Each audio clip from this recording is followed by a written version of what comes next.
But the whole first episode this month is built around Sting actually not appearing on television. Yeah, like, it's such a funny bit to be like, pay-per-view, Sting's here, wow, things are crazy. And then the next TV show to be like, wow, Sting's not here anymore. But, like, the first half of it is like, Sting will be here tonight. This Sting's first appearance on TV since WCW. Sting will be here tonight. And then halfway through the episode, it's like, Sting's not here tonight, he'll be here next week. He's late. How do you feel about that as, like, a bait and switch? Do you think, like, some of the audience will be like, what the fuck, Sting? Like, I think it's very bold to start off Sting's run with a he isn't here regardless. I think that doing a bait and switch is worse than the bad decision. Yeah, so this episode opens with Don West in the car park. He's awaiting the arrival of Sting. He's like, Sting's gonna be here tonight. He's gonna be on TV for the first time. Mike Tenay on commentary for the whole show is like, Sting, Sting, Sting, Sting, Sting's here. And then, like, halfway through, Franchise is with Larry Zbyszko, and Franchise is like, dude, what's the deal? Sting's not here.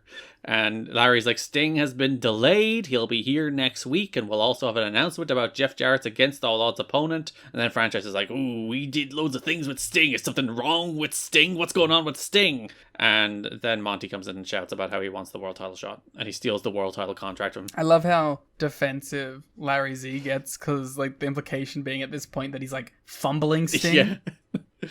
And he's like, there's nothing wrong with Sting. Stop saying there's something wrong with Sting. Like, hey, stop it. Everything's going fine. He'll be here next week. And everyone's like, yeah. They're like, how did you fuck this? The end of this episode of Impact, Mike Tenay introduces Sting, who still comes out to his Bad Butt Rock song this time. I don't like it. Yeah, what the hell? Where's the real Sting theme? Sting does this promo about how he thought the match against Flair in 2001 would be his last match, and then how he's like, I missed the roar of the crowd, I didn't get to go out on my own terms. He talks through his career, talks through the big moments of his career. TNA called him, and he turned on the TV, and he saw Styles and Joe and Abyss, and was like, TNA is my brand. Talks about how Final Resolution was the perfect moment, how he didn't have closure 5 years ago, but now he does. So after Final Resolution went so well, he didn't want to sully that moment. He didn't want to take it down a notch. So Sting left. Sting is retired.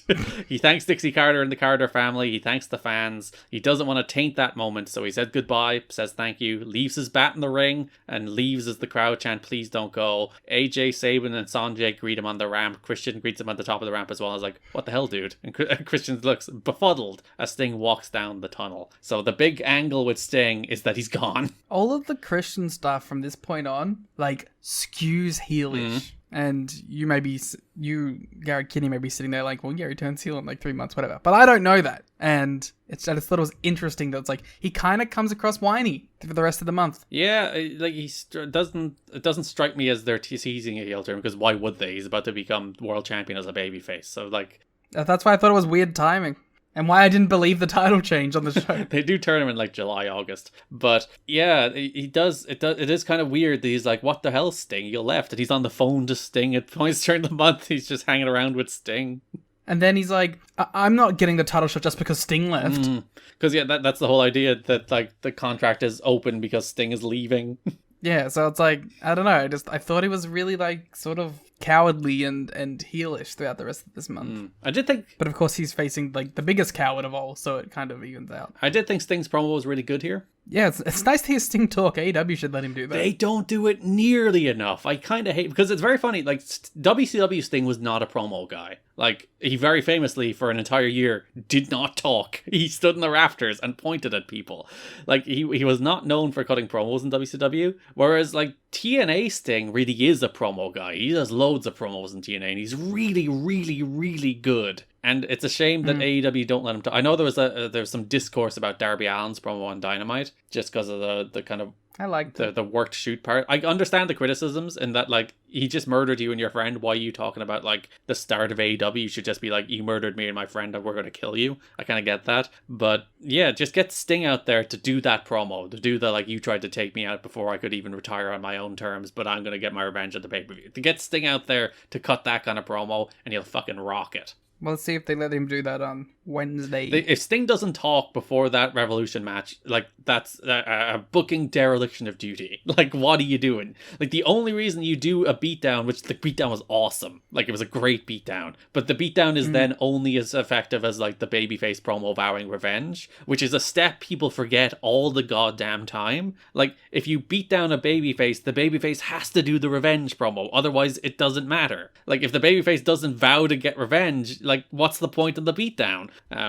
But Yeah. you gotta send Sting out there next week to got that big fiery promo, because like the only real promo he's done is the MJF one, isn't it? And that one was great. He was so good there. He has not been promoing much in this company. He doesn't talk in AEW either. He just stands around and points, as opposed to like this promo was really good in TNA. Like his delivery is great. I also want to put it out there because it needs to happen, and I need to be on record if it doesn't happen. Sting needs to have the Muda theme medley at his retirement. They're releasing that EP with the like themes through the years next week, and you'd have to imagine that will then form the basis of his last entrance, right? Yeah, but I want the real songs. But those are close enough. They can't get the real song. They could get the Sting one. They could get the Sting one, the TNA one. They should be able to get the TNA one, but they can get the TNA one. They got the fucking Metallica one for goddamn Wembley. But you wouldn't be able to get the couple of the other WCW ones. You could ask Paul.